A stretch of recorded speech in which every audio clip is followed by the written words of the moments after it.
हर हर महादेव सभी को। आप सभी का एक बार फिर से स्वागत है हमारे चैनल में। ओम नमः शिवाय। दक्षाधंस विधान दशमद बहुमल नेत्र हुताने भस्मदम। क्या आपने कभी देखा है भगवान शिव का ऐसा रूप जो विनाश से भी अधिक भयानक हो, जो केवल राक्षसों के लिए नहीं बल्कि देवताओं के लिए भी भय का कारण बन गया था। आज हम बात करेंगे वीरभद्र की, भगवान शिव के उस अवतार की जो क्रोध से उत्पन्न हुआ और जिसने पूरे यज्ञ को ध्वस्त कर दिया। कहानी शुरू होती है दक्ष प्रजापति से। भगवान ब्रह्मा के पुत्र थे। दक्ष बहुत ही अहंकारी और प्रतिष्ठित राजा थे।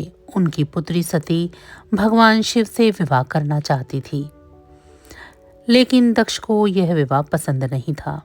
उन्हें लगता था कि कैलाश पर्वत पर रहने वाले राख से लिपटे भूत प्रेतों से घिरे हुए शिव उनकी पुत्री के योग्य नहीं हैं। फिर भी सती ने भगवान शिव को पति के रूप में स्वीकार किया। शिव और सती का प्रेम असीम था, सरल, पवित्र और अटूट था। समय बीतता गया। एक दिन दक्ष ने एक विशाल महायज्ञ आयोजित किया, जिसमें सभी देवताओं को आमंत्रित किया गया, परंतु भगवान शिव और सती को नहीं। जब सती को यह पता चला तो इनका हृदय टूट गया। उन्होंने सोचा, मैं तो दक्ष की पुत्री हूँ, मुझे वहां जाने का अधिकार है। भगवान शिव ने उन्हें रोका, कहा जहां अपमान हो वहां नहीं जाना चाहिए, वह आत्मा के लिए विष है। लेकिन सती अपने पिता के प्रेम और अहंकार के बीच में फंस गई और अंततः यज्ञ में पहुंच गई। जब सती यज्ञ स्थली पर पहुंची तो उन्होंने देखा कि वहां कोई भी भगवान शिव का नाम तक नहीं ले रहा था। दक्ष ने उनकी ओर देखा और अपमानजनक स्वर में कहा, तुम्हारा पति तो भस्म से लिपटा एक योगी है, देवताओं के बीच उसका कोई स्थान नहीं। सती का हृदय जल उठा। वो बोली, जिस शरीर से मैं तुम्हारी पुत्री कहलाती हूँ, मैं आज उस शरीर को त्यागती हूँ। और अग्निकुंड में कूदकर उन्होंने अपने प्राण त्याग दिए। जब भगवान शिव को सती के देह त्याग का समाचार मिला तो पूरा कैलाश कांप उठा। उनकी आंखों से आंसू नहीं, अग्नि की लपेटें निकलने लगी। उन्होंने अपनी जटाओं को खोला और जमीन पर मारा।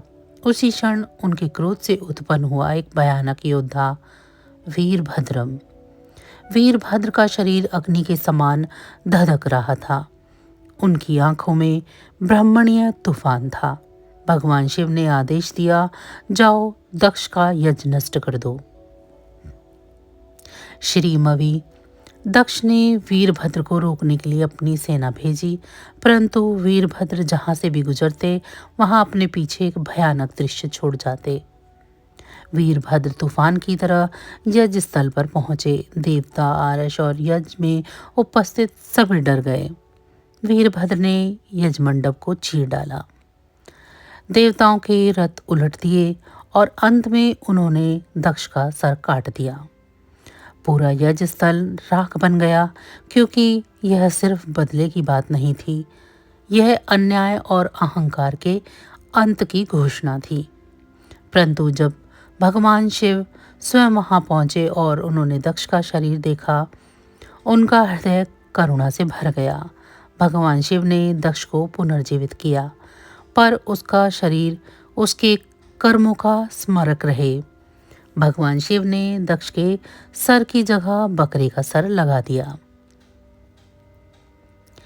दक्ष ने भगवान शिव से क्षमा मांगी और यज्ञ तब पूरा हुआ जब भगवान शिव स्वयं वहां उपस्थित हुए। वीरभद्र कोई साधारण योद्धा नहीं थे, वे शिव के भीतर छुपे हुए उस रूप का प्रतीक हैं जो अधर्म और अपमान को सहन नहीं करता।